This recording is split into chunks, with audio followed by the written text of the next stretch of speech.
अब आप समझ सकते हैं कि समय आ गया है कि घर वाले बोल रहे हैं जल्दी से बच्चा करो। मैं और मेरी धर्मपत्नी जो हैं we are ready to adopt a child but family वाले नहीं मान रहे हैं। बात वही हो रही है कि जैसा आपने सिखाया है, मैं माया के आगे रोज़ गिरता हूँ, फिर रोज़ खड़ा हो जाता हूँ और फिर जो वो तर्क देते हैं आखिर में घुटने टेक लेता हूँ। अगले दिन फिर खड़ा हो जाता हूँ, उनको समझाता भी हूँ बट फिर वही। यहाँ पे सूत्र पलट दो, तुम खड़ा होना छोड़ दो।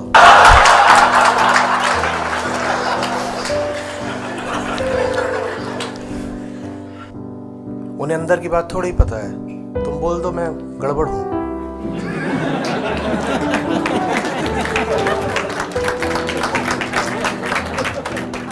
एक रिक्वेस्ट है, प्लीज़ मेरा चेहरा अपलोड मत कीजिएगा। आचार्य जी सब कुछ ठीक है बट आप मार्गदर्शन करें मेरा। मैं कर दिया, मैं क्या।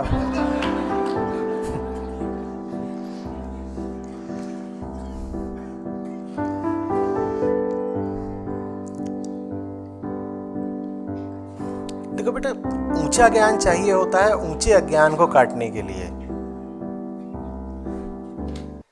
ये सोनू मोनू बेबी बाबा, इन बातों के लिए तो ऐसे ही चाहिए होता है। यही सब कैसे करूं मैं? चीज ही गलत पैदा करी है, डिजाइन फॉल्ट है, बस हो गया। इसमें तुम क्या करोगे? तुम उनको वैराग्य शतकम पढ़ाओगे? क्या करोगे बताओ? गीता ज्ञान दोगे इस मुद्दे पर? क्यों उलझना चाहते हो?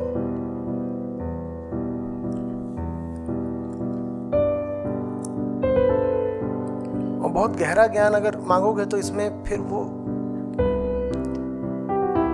तुम्हें तकलीफ हो जाएगी, जीवन पूरा बदलना पड़ेगा ना। फिर मैं तुमसे कुछ कड़े सवाल पूछूंगा। मैं कहूंगा कि तुम हो कैसे कि इतने निजी मुद्दे पर कोई तुमसे बात भी कर लेता है।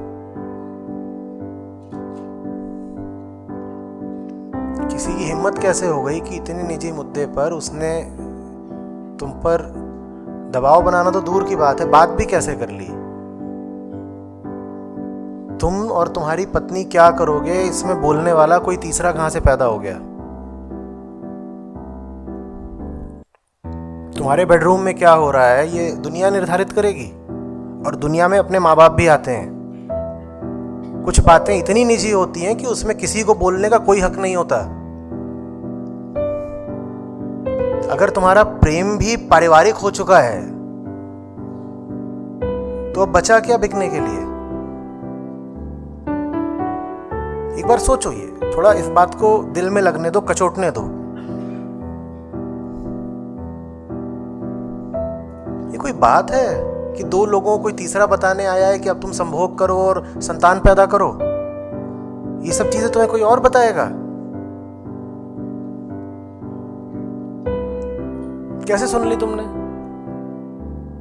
अध्यात्म छोड़ दो, ये तो असभ्यता की निशानी है, तो बैड मैनर्स हैं। तुम किसी से पूछ सकते हो how many times do you have sex with your wife, तो कोई तुमसे कैसे पूछ रहा है?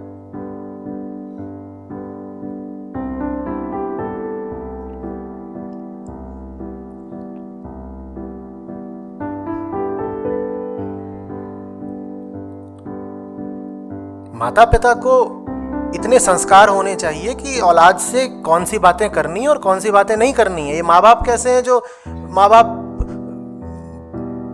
औलाद के जीवन में घुस करके ये सवाल पूछ रहे हैं? कैसे पूछ रहे हैं? किसी भी सभ्य जगह पर तो ये हो नहीं सकता। लेकिन मैं जानता हूं 99% घरों में यही होता है। तो निष्कर्ष साफ है, ना हम सभ्य है ना संस्कृत। ये कैसे आ गया कोई पूछने? मेरे लिए बात अविश्वसनीय है। दूसरों का इसमें लोकस स्टैंडाई क्या है? आप कौन हो?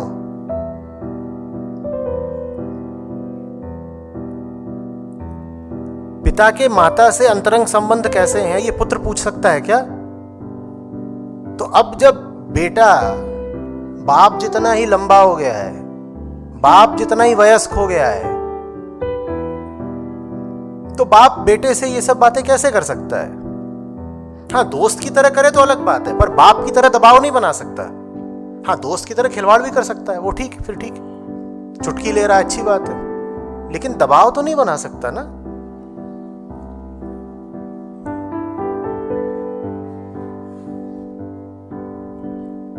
हाँ, बेटा स्वेच्छा से जाकर के माँ बाप से सलाह ले तो अलग मुद्दा है। माँ बाप ऐसे हैं अगर कि उनसे सलाह ली जा सकती है, और बेटा या बेटी जाकर के उनसे स्वयं ही कोई बात करना चाहते हैं, अपने जीवन की कोई समस्या उनके सामने रख के कह रहे हैं सलाह दें कृपया, और फिर माँ बाप सलाह दें, तो ये बिल्कुल अलग बात है। इसमें बड़प्पन है उनका कि बच्चों ने अपनी तकलीफ हमारे सामने रखी और हमने उनको कुछ परामर्श दिया। ये माँ बाप का बड़प्पन है। माँ बाप बच्चों के बेडरूम में घुस जाएं, ये कैसी बात है? ये अश्लीलता है इसमें सीधी सीधी।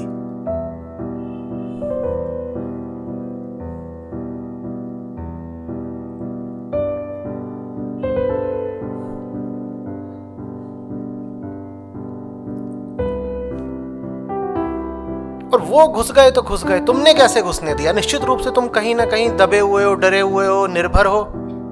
कोई तो बात होगी, या तो तुम्हें संपत्ति का लालच होगा, या घर का लालच होगा, या नाम का लालच होगा, नहीं तो तुम कैसे ये स्वीकार कर लेते? या फिर अज्ञान होगा, तुम जानते ही नहीं हो कि किस जगह पर कौन सी सीमा खींचनी चाहिए। ऐसी बात तो अगर कोई बोल भी दे तो हंस देना चाहिए ना, बस। इसीलिए मैंने शुरू में बस मजाक कर दिया। कोई आकर के बोल भी दे तो क्या करोगे? बस हंस दोगे, हाँ ठीक है, हाँ जरूर जरूर, बस अगले ही महीने, चिंता मत करिए, आज की रात अगले महीने, बस एक्सप्रेस डिलीवरी। हंस दो, मजाक बना दो।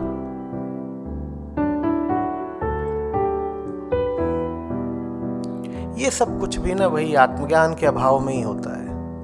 ना हम स्वयं को जानते हैं, ना दुनिया को जानते हैं, ना हम ये जानते हैं कि व्यक्ति क्या होता है, ना हम ये जानते हैं संतान उत्पत्ति क्या होती है। इसीलिए हम सही संबंधों को नहीं जानते। फिर हम जा करके ये बात अमर्यादित है,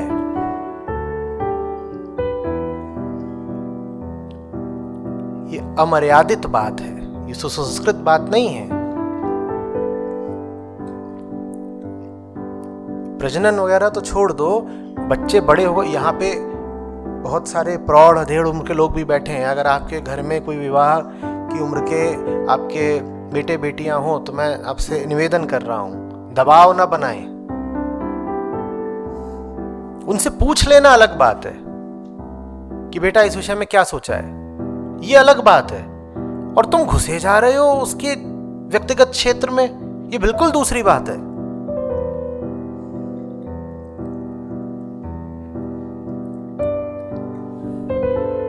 पूछने का अधिकार आपको है, दबाव बनाने का अधिकार नहीं है। और अगर आपके और आपकी संतान के रिश्ते सही हैं तो संतान स्वयं आके पूछेगी ना। संबंध ऐसा रखिए, अपनी गरिमा, अपनी ऊंचाई, अपनी गुरुता ऐसी रखिए कि मुश्किल निर्णयों में संतान स्वयं आके आपसे सलाह मांगे। पर संतान तो भली भांति जानती है कि आपका हाल क्या है, वो कभी आपसे नहीं पूछने आएगी, वो किसी से भी पूछ लेगी, वो पनवाड़ी से आके पूछ लेगी, एफएम के लव गुरु से पूछ लेगी,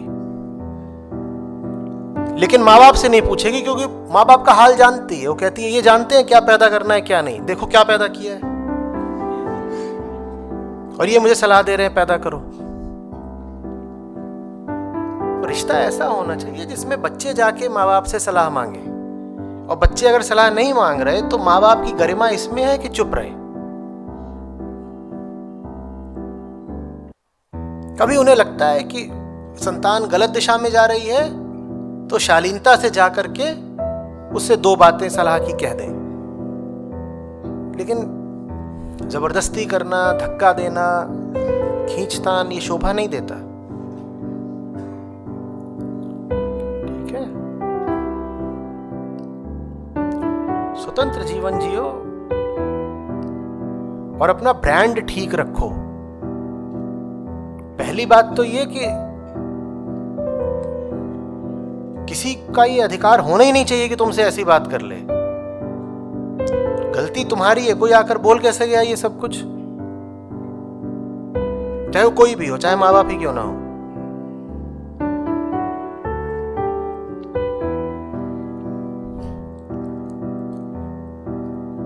वो इसलिए बोल गए क्योंकि उन्होंने भी अपनी संतानें दबाव में ही पैदा करी थी।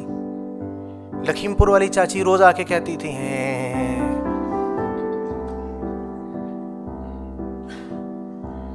गोद कब भरेगी। तो उन्हें लगा कि ऐसा ही होता है।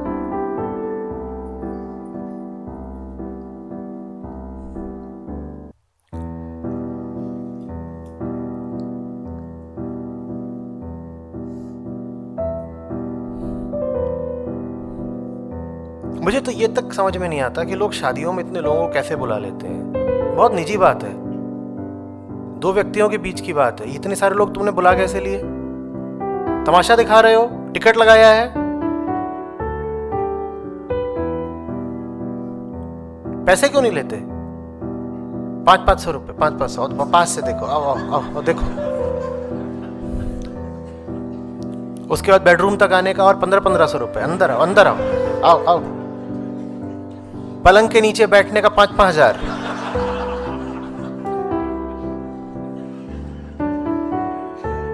शादी में इतने लोगों को क्या क्या दिखाने बुलाते हो? वहां मंच पे चढ़ के क्या करते हो?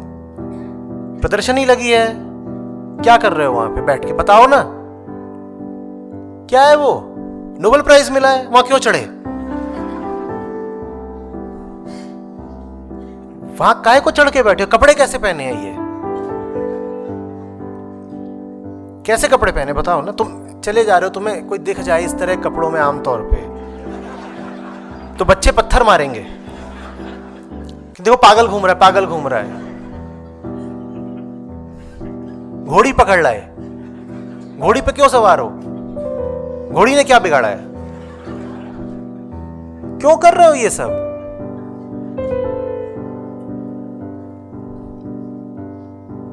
तुम्हारा प्रेम हो गया है किसी से, बात सुंदर होनी चाहिए, बात पवित्र होनी चाहिए, बात सार्वजनिक नहीं हो सकती। तुम अपनी आत्मा को भी सड़क पर बिछाओगे क्या? कुछ भी तुम्हारा अपना नहीं है, अपना समझते हो। आत्मा माने क्या होता है? आत्म, मेरा, मैं। अगर प्यार भी दुनिया में प्रदर्शित कर रहे हो तो कुछ तुम्हारा अपना है नहीं है। पर वही बात है ना, विवाह प्यार से हो कहाँ रहा है? विवाह भी हो रहा है तो उसमें मैं कोई व्यक्तिगत आप पे नहीं कह रहा हूँ, जो दुनिया भर में होता है वो है।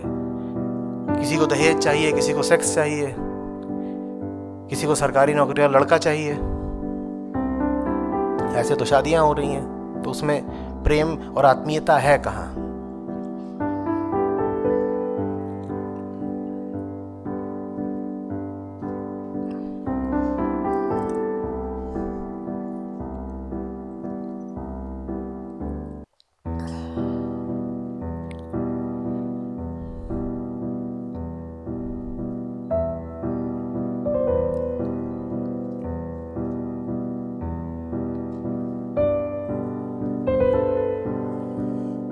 और इन सब चीजों पे बहुत पहले रोक लगा दिया करो।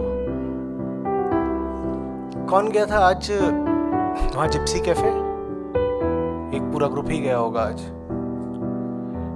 वहां आप लोग जाओ, उसके लिए उस जगह को मैंने निर्धारित किया था। और जब मैं वहां पे गया था आखिरी बार, हफ्ते 10 दिन पहले कभी, तो वहां पे भी चल रहा था कि यही प्री वेडिंग फोटोशूट। उसमें बताना आपको ये चाहता हूं कि एक तो थे लड़का लड़की, लड़का लड़की काहे के थे, 35-35 साल के थे तो, और उनके साथ थे लड़के के 15-20 लफंगे यार। अब हो क्या रहा था कि ये दोनों तो खड़े हुए हैं मियाँ बीवी, और इन पे पड़ रही हैं तेज रोशनियां, रात का समय तेज रोशनियां पड़ रही हैं इन पे, तो इन्हें तो दिख ही नहीं रहा कि रोशनी के पार क्या है। आंखें चुंधिया जाती है ना ऐसे तेज रोशनी पड़ रही हो तो इनके तो चल रहा है, इनको बोला जा रहा है चलो अब give a pack on the cheek, और वो ये सब चल रहा है वो। और जो लफंगे यार खड़े हुए थे वो पता नहीं किस लिए बुलाए गए थे, वो वहां जो मजे ले रहे थे।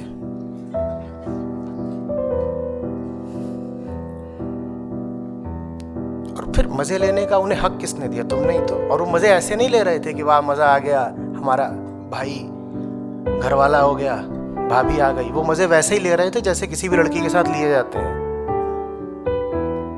क्योंकि फोटोशूट के लिए वो बिल्कुल एकदम हॉटम हॉट बन के आई थी, यारों की ऐश हो रही थी।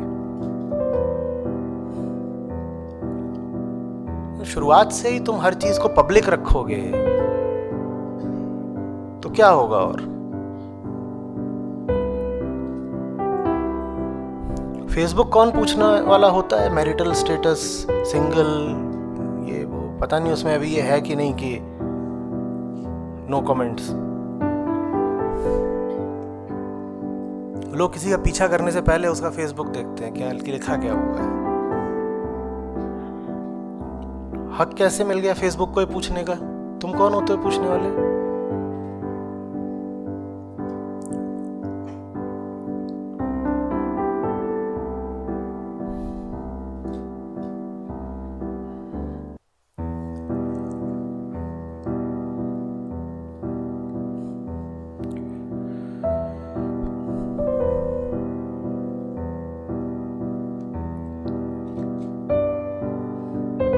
माँ बाप को गौरव इसमें होना चाहिए कि हमने संतान को ऐसी परवरिश दी है कि 99% मामलों में अब वो स्वतंत्र है, काबिल है अपने जीवन का संचालन खुद करने के लिए। ये माँ बाप के लिए फक्र की बात होनी चाहिए कि हमारा बेटा हमसे कुछ नहीं पूछता। काबिल माँ बाप होंगे अगर, तो इसमें वो गौरव लेंगे। हमारे बेटे ने हमसे पिछले 20 साल से कुछ नहीं पूछा, ये कितने सम्मान की बात है। ऐसा बेटा पैदा किया है हमने जो पूरे तरीके से अपनी टांगों पर खड़ा है, अपनी प्रज्ञा है उसके पास, अपना विवेक है। वो इधर उधर अब सलाहें नहीं मांगता फिरता, वो जानता है जीवन में सही निर्णय कैसे लेने हैं। माँ बाप का गौरव इसमें होना चाहिए, इसमें नहीं कि बेटा ऐसा लचर पचर अपंग पैदा कराए कि उसको कह रहे हैं चलो चलो अब ये करो, अब वो करो। बेटा आज रात किया क्या? सुनिए जी, लाइए डब्बा दीजिए इसको, करना नहीं आ रहा। ये कैसी औलाद पैदा करी है?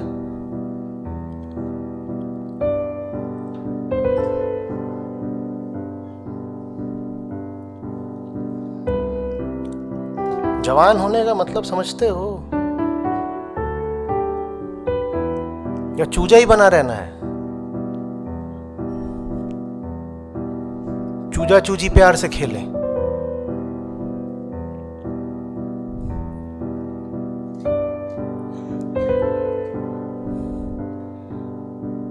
एक दिन की बात नहीं है ना ये, कि एक दिन अचानक हस्तक्षेप शुरू हो गया। तुम कॉलेज में आ जाते हो, हॉस्टल में आ जाते हो, ये रोज रात को 2-2 घंटे क्या बात कर रहे होते हो मम्मी से। और फिर जब मम्मी छूटती है तो मिनी मम्मी आ जाती है जिंदगी में, वो भी तो मम्मी ही बन के आती है।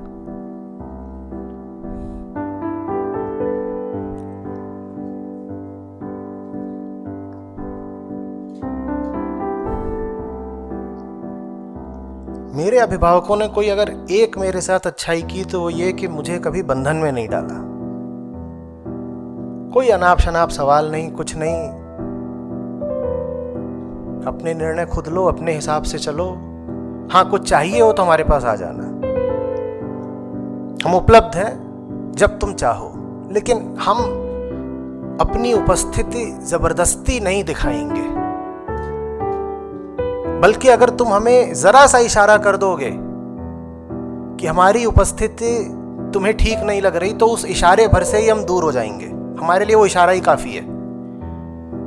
तुम्हारे जीवन में हम तभी आएंगे जब तुम हाथ जोड़ करके हमें बुलाओगे, निवेदन करोगे तो हम तुम्हें सलाह दे देंगे। और माँ बाप को सलाह तभी देनी चाहिए जब औलाद निवेदन करे।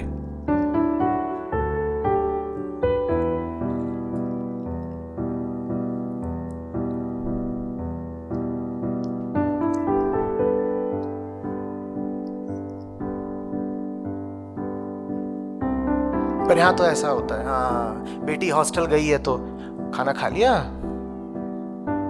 अच्छा ठीक है, हाँ उसके पूरे बैच का नाम उसको पता है। देख रुचिर से ज्यादा बात मत करना, रुचिर से बात करेगी कि नहीं करेगी, रुचिर कौन है, रुचिर बस बैचमेट है। और माता जी ने पीछे से सब, अच्छा रुचिर वर्मा, वो उसकी जा करके फेसबुक प्रोफाइल खोल के देखा रुचिर वर्मा का पूरा कुंडली क्या है, फिर कहते देखो रुचिर से बात मत करना। मुझे तो हेमंत ज्यादा अच्छा लड़का लगता है। तो ये सब बातें हॉस्टल में चल रही मम्मी से। उसके बाद फिर मम्मी, इसमें ताज्जुब क्या है कि मम्मी बाद में बताएंगी कि आगे क्या क्या करना है।